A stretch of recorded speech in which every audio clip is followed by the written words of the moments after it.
Ottaa kuva. Onko sun pakko kärryttää sitä piippua? On.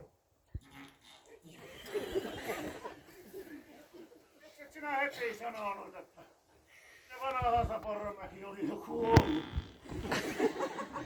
Et kysy. Mitä paitsi joka kerta kun sinä menit puettomaan sitä Saparomäkiä, niin joo läikähti sydämestä. Tuo sairasta. Vaikka, mutta tähän pitää ottaa ilo irti pienistä asioista.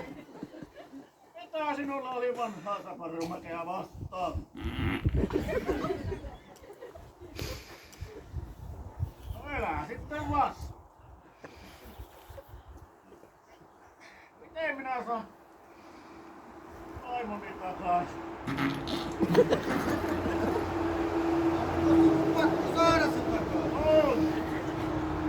Sano elämäni valo! Melkoinen tuikku koko akku. Mitä sinä sanot? Osta sille kukku.